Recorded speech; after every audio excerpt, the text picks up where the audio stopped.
Magandang araw sa inyo mga ka-auto. So update ko lang kayo dito sa ating ginagawang timing belt dito sa ating kotse Lancer Pisa pa. So pinapalitan natin 'tong timing belt.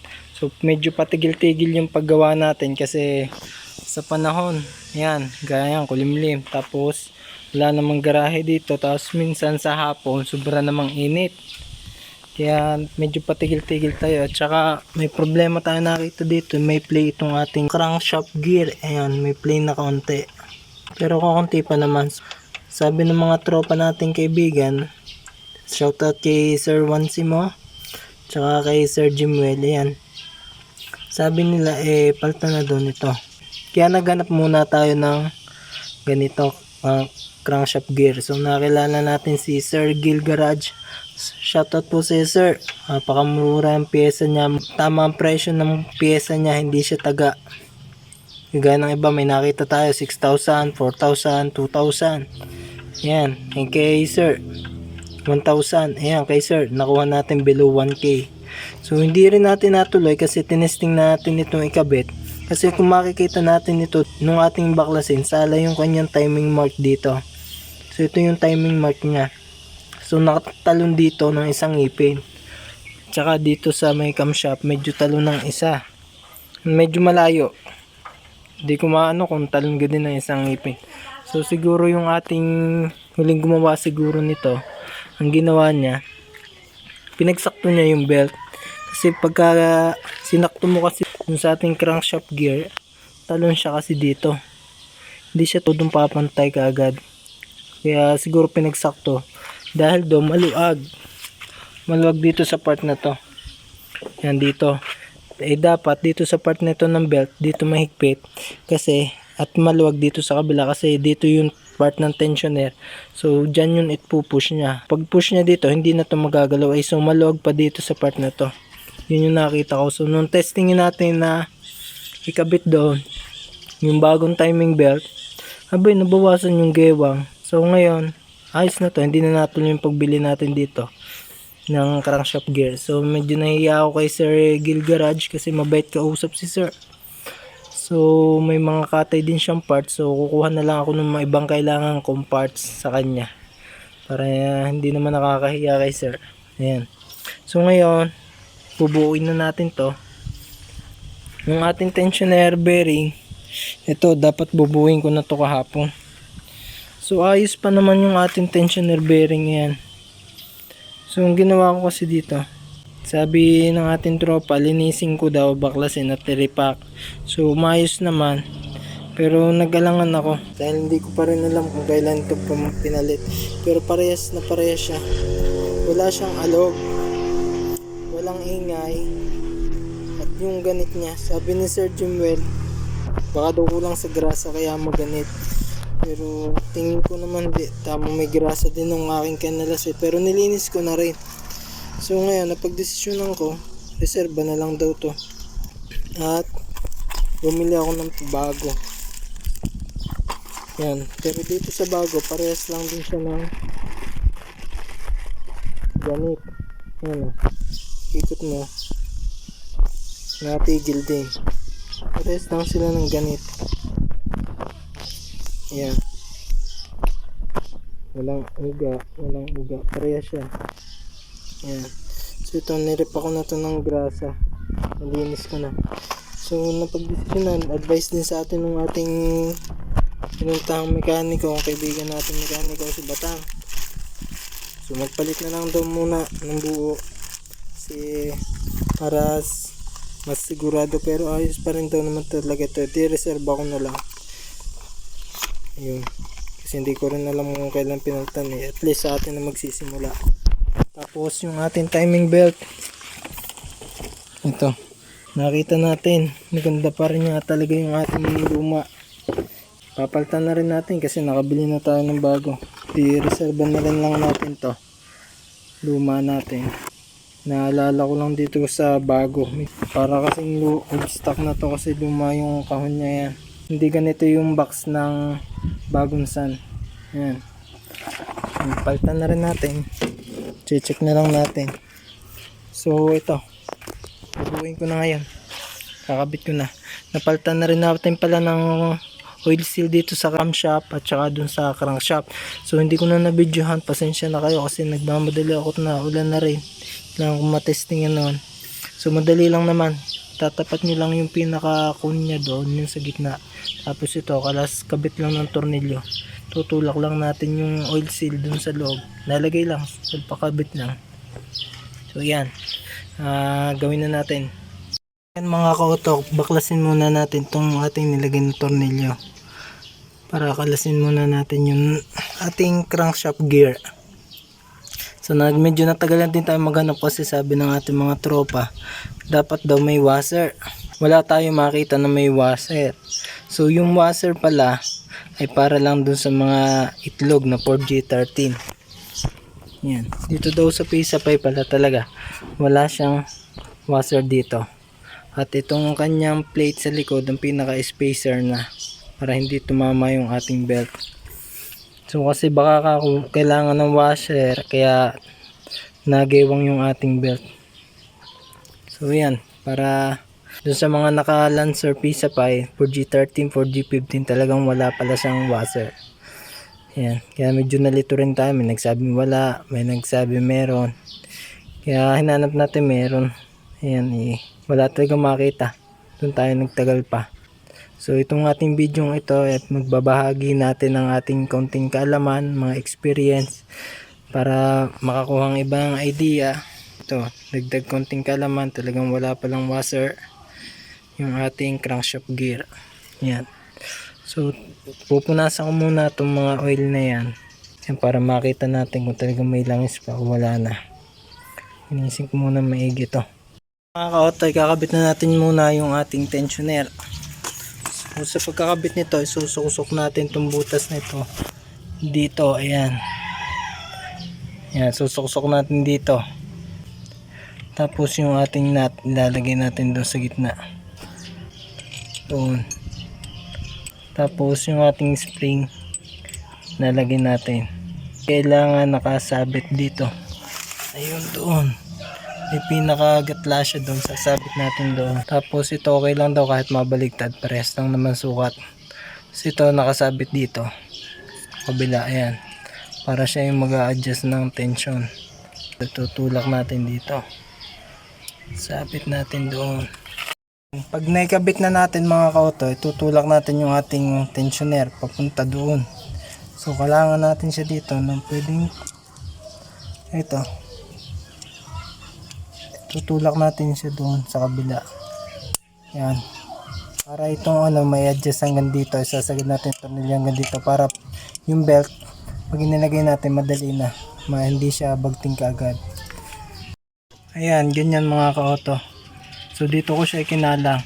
Huwag nyo tatamaan itong gilid niya. Dito lang, ayan. Huwag yung lalapatan ng belt. Hindi dapat magasgasan niya.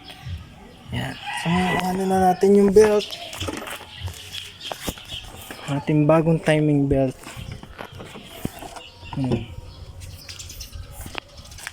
So wala naman daw pattern to kung paano.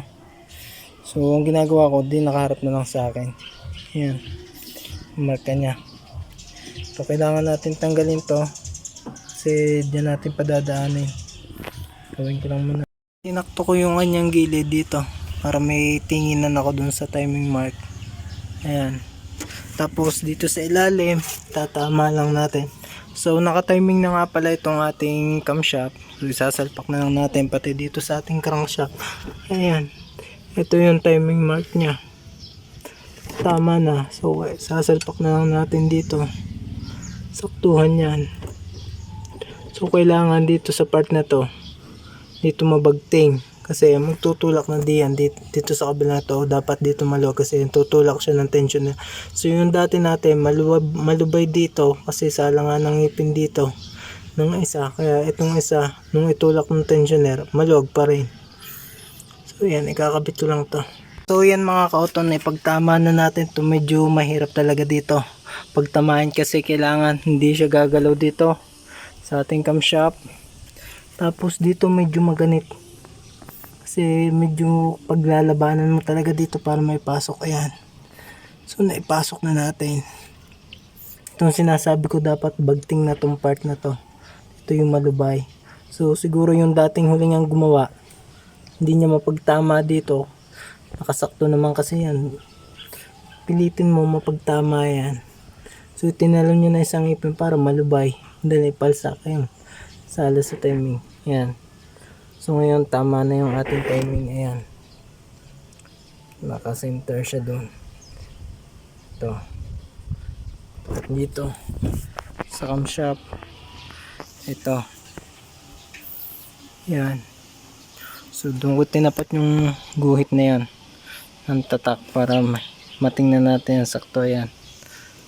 So, tama naman siya dyan. Kabit ko lang yan. Chine-check natin mabuti kung naka-center siya dito. Yan. Para hindi siya gumewang. Yan. So mukhang center na naman. Lagay lang natin ng may space dito. Ayan, parehas. At saka dun sa baba sa crankshaft gear. Okay na to siguro. Tapos luluwagan natin yung ating tensioner. Tutulak yan. Pagtulak ng tensioner, yun na yung kanyang tamang higpit. Ito, luwagan natin. Tama dun ng spring. Ayun, tumulak. Dati yung tilang pugwang. Ayun, nasa gitna na yung ating bolt. Yan na yung tamang higpit niya. Higpitan na natin. Kakauto nung mahigpitan natin, mas lalo pa siyang umipod dito ng konti. Ayan. So yun yung tamang higpit niya. Kasi yung spring yung naghigpit sa kanya. Sumari na sobrang higpit nito kasi maaaring maputol, mababatak yung belt. Sumari na sobrang luwag, baka tumalon. Tingin ko ayos na naman to kasi may plane naman. Tsaka yung ating tensioner na yung naghigpit sa kanya, tamang higpit. Ayan, gagalaw naman. Kabit ko lang muna yung ating mga kailangan tapos testingin muna natin na nakatanggal yung cover bago natin lagyan. Yan mga ka-auto, kinabit muna natin yung pulley. Tetestingin natin ng naandar. Paandarin muna natin na wala pang cover. Tingnan natin kung anong itsura ng ikot niya para makita natin kung saan may tatagas pa. So ngayon kinabit natin yung ating alternator belt kasi yung ating battery ay mahina, so, para magkarga siya. Yan. So ngayon ito yung turo ng ating kaibigang mekanikong si Batang at saka si Pipe. Nigyan natin yung pagka nakakabit na yung ating belt, ating paiikutin na madaming ikot. Yan, ito rin ang turo sa atin ng ating si Sir Richard Antonio, taga Baguio. Magpalit tayo ng timing belt sa ating lighties. Yan, paikutin daw, paikot itong pulley daming beses hanggang sa bumalik siya dun sa ating timing mark. Pagka ito daw ay hindi natin naiikot at may sabit, huwag natin tutuloy buhayin. Sabihin doon naman tukod yung barbula, sala yung timing natin. So doon pa lang ayusin na natin, makaiwas tayo dun sa ating pagkasira ang makina. Yan. So nakalampas na tayo sa timing mark. Okay naman to. Naiikot natin, walang sabit. So ayos na to. Buhayin natin. Start na natin. Dry. Wala tayong gulong. Baka bumudyok. Bagsak yan. Mahina yung battery kasi natin na 9.3 lang, pero mabubuhay natin yan.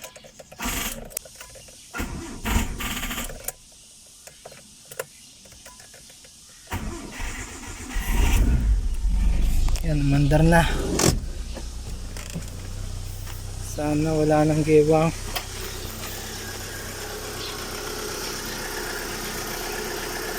Yung mga kota na andar na. So yung maingay na yun yung ating jack. Ito, maingay yung ating jack. Nakatukod kasi dito yung ating ano, wala pa tayong engine support na nakasuporta. Ayan, yung naingay. So yan, under na. Yun yung kanyang belt. So malaki naman yung pinagbago niya para sa dati. Kaya kinabit natin yung ating belt ng alternator para magarga yung ating battery kasi mahina nga. Yun na po yung kanyang under ngayon. So kinakatakot ko lang kasi dito baka tumalon siya. Bukod sa tumalon naputol. Sinagiwa nga daw. Ngayon, ganyan na po siya ngayon. Itanong din naman natin dun sa ating mga tropang mekaniko kay Sir Wansimo. Siya din kasi yung nag-comment dati, nagsabi sa atin na ako, delikado yan. Tumalon yan, putulan yan, nangangalas yan. So sa nakita niya ngayon, ayos na daw yan. Hindi na raw siya tatalon. Hindi na daw yung mga angalas. Yan. Pati si Sir Jim Wed. Yan. So maayos na. So nakatipid tayo ng crankshaft gear. Buti na testing ko yung kabit. Muntik na tayo bumili. Order na tayo ngayon. Tsaka yung kanyang pulley lang medyo may gewang. Yan. Puro hindi ko pa kasi nahigpitan na maayos ko. Wala pa rin belt dito sa kabila. Pero nabawasan ko para naman sa dati. O baka yun yung kailangan natin palitan. Yan. So yan ko lang muna siya na andar para makita rin natin kung may tatagas pa. Parang nagiba yung andar ng makina niya. Kasi siguro na ilagay natin sa tamang timing. Dati kasi talon nga kasi ng ipin eh. Kaya siguro mahirap ito yung ating karburador at saka yung ating sunog ng spark plug iba. So sana nga maobserbahan din natin. Yan.